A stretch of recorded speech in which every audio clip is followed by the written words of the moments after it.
असम में बहुत सारे मुस्लिम लोग हैं, ये गोमांस खाते हैं। हम मना तो नहीं कर रहा हूँ, हम एक ही बात बोला हूँ, घर का अंदर खाओ, सामाजिक प्लेस में मत खाओ। नमस्कार दोस्तों, द रोस्टो न्यूज पर आपका एक बार फिर से स्वागत है। आज की इस खास रिपोर्ट में हम बात करने वाले हैं कि ऐसे बयान की जिसने देश की राजनीति में एक नई बहस छेड़ दी है। बयान असम के मुख्यमंत्री और भाजपा के बड़े चेहरे हेमंत बिश्व शर्मा का है और शब्द हैं गौ मांस खाओ लेकिन घर के अंदर खाओ, हम मना नहीं कर रहे हैं। जैसा कि आपने वीडियो में भी सुना, जी हाँ, जैसे ये बयान सामने आया, सोशल मीडिया से लेकर राजनीति गलियारों तक हड़कंप मच गया। सवाल उठने लगे, बहस शुरू हो गई और आरोप प्रत्यारोप का दौर भी तेज हो गया। तो आखिर क्या है पूरा मामला? क्या सच में यह बयान भाजपा की नीति के खिलाफ है? और इस पूरे विवाद में भोजपुरी लोक गायिका नेहा सिंह राठौर ने क्या कहा, आइए पूरी खबर विस्तार से समझते हैं। सबसे पहले बात करते हैं हेमंत बिश्व शर्मा के बयान की। बताया जा रहा है कि एक सार्वजनिक बातचीत के दौरान उन्होंने खान पान की आदतों और सामाजिक संतुलन को लेकर अपनी राय रखी। इसी दौरान उन्होंने कहा, अगर कोई गौ मांस खाता है तो वह उसे अपने घर के अंदर खाए, सार्वजनिक रूप से ना करे। हम इसे पूरी तरह से मना नहीं कर रहे हैं। उनका कहना था कि भारत एक विविधता वाला देश है जहां अलग अलग समुदायों की अपनी अपनी मान्यताएं और खान पान की परंपराएं हैं। ऐसे में जरूरी है कि हर कोई दूसरों की भावनाओं का सम्मान करे।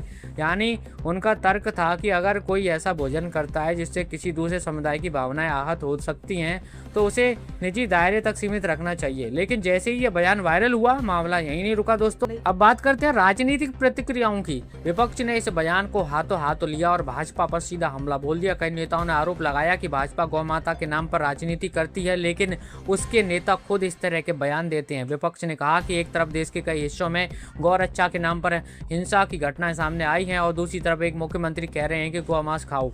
तो क्या यह दोहरी राजनीति नहीं है? कुछ नेताओं ने इसे चुनावी पाखंड भी बताया और कहा कि भाजपा अलग अलग राज्यों में अलग अलग बातें करती है और सिर्फ वोट बैंक को ध्यान में रखकर। अब इस पूरे विवाद में एक और नाम जुड़ता है भोजपुरी लोक गायिका नेहा सिंह राठौर का। नेहा सिंह ने इस मुद्दे पर सोशल मीडिया पर एक पोस्ट शेयर किया जिसने बहस को और तेज कर दिया। उन्होंने हेमंत बिश्व शर्मा के बयान का वीडियो साझा करते हुए सवाल उठाया, जब खुद मुख्यमंत्री कह रहे हैं कि गौ मांस खाओ तो फिर आम लोगों को क्यों निशाना बनाया जाता है? नेहा सिंह ने अपने पोस्ट में गौरक्षा के नाम पर होने वाली घटनाओं का भी जिक्र किया और लिखा, एक तरफ नेताओं के बयान कुछ और होते हैं और दूसरी तरफ आम जनता पर अलग नियम लागू होते हैं। यह दोहरा रवैया क्यों? उनका यह पोस्टर देखते ही देखते वायरल हो गया। हजारों लोगों ने इस पर अपनी प्रतिक्रिया दी और सोशल मीडिया पर बहस और भी तेज हो गई। अब बात करते हैं सोशल मीडिया की प्रतिक्रियाओं की। इस मुद्दे पर लोग साफ तौर पर दो हिस्सों में बंटे नजर आए। एक पक्ष का कहना है कि हेमंत बिश्व शर्मा ने कोई गलत बात नहीं कही। उनके मुताबिक यह एक संतुलित और व्यवहारिक बयान है। उनका तर्क है कि भारत एक बहुसांस्कृतिक देश है, यहाँ हर समुदाय की अपनी खान पान की परंपरा है और किसी पर पूरी तरह प्रतिबंध लगाना संभव नहीं है। इसलिए उन्होंने यह कहा कि अगर कोई ऐसा करता है तो उसे निजी स्तर तक सीमित रखिए। वहीं दूसरा पक्ष इस बयान की कड़ी आलोचना कर रहा है। आलोचकों का कहना है कि अगर गौ मांस खाना स्वीकार्य है तो फिर गौ रक्षा के नाम पर राजनीति क्यों, और अगर यह गलत है तो फिर एक मुख्यमंत्री इस तरह की छूट कैसे दे सकता है? कई लोगों ने इसे भाजपा की कथनी और करनी में अंतर बताया। अब सवाल उठता है कि भाजपा की ओर से इस पर क्या सफाई दी गई? भाजपा के नेताओं और समर्थकों का कहना है कि इस बयान को गलत तरीके से पेश किया जा रहा है। उनका कहना है कि हेमंत बिश्व शर्मा ने किसी को गौ मांस खाने के लिए प्रोत्साहित नहीं किया, बल्कि उन्होंने सिर्फ सामाजिक सद्भाव बनाए रखने की बात कही है। यानी उनका मकसद था कि कोई भी ऐसा काम ना करें जिससे समाज में तनाव पैदा हो। अब इस मुद्दे के धार्मिक और सामाजिक पहलू को भी समझना जरूरी है। भारत में गाय को हिंदू धर्म में अत्यंत पवित्र माना जाता है। इसी वजह से कई राज्यों में गौवध पर प्रतिबंध है या सख्त नियम लागू हैं। वहीं दूसरी ओर देश के कुछ हिस्सों और कुछ समुदायों में गौ मांस का सेवन परंपरा का हिस्सा भी है। यही वजह है कि यह मुद्दा केवल खान पान तक सीमित नहीं रहता, बल्कि आस्था, पहचान और राजनीति से भी जुड़ जाता है।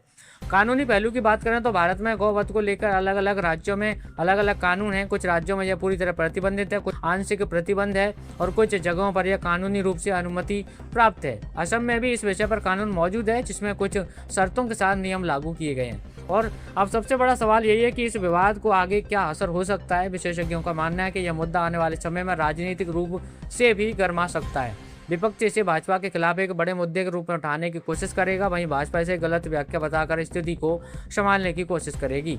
सोशल मीडिया के दौर में इस तरह के बयान तेजी से फैलते हैं और जनमत को प्रभावित करते हैं। इसलिए यह विवाद अभी कुछ समय तक चर्चा में बना रह सकता है। आखिर में यह कहना गलत नहीं होगा कि हेमंत बिश्व शर्मा का यह बयान एक बार फिर यह दिखाता है कि भारत में खान पान और धर्म और राजनीति कितनी गहराई से जुड़ी हुई है। जहां एक तरफ इसे सामाजिक संतुलन की अपील बताया जा रहा है, वहीं दूसरी तरफ इसे राजनीतिक दोहरेपन के रूप में देखा जा रहा है। और जब नेहा सिंह जैसी जानी मानी भोजपुरी लोक गायिका इस मुद्दे पर खुलकर सवाल उठाती हैं तो यह बहस और भी व्यापक हो जाती है। तो आप इस पूरे मामले पर क्या सोचते हैं? क्या यह बयान सही है या इसमें विरोधाभास है? आप अपनी राय हमें कमेंट करके जरूर बताएं। अगर आपको ये रिपोर्ट पसंद आई हो तो वीडियो को लाइक करें, शेयर करें और हमारे चैनल को सब्सक्राइब करना बिल्कुल ना भूलें। चलिए जल्दी मुलाकात होगी अगली खबर के साथ, तब तक के लिए ख्याल रखिए। नमस्कार, जय हिंद।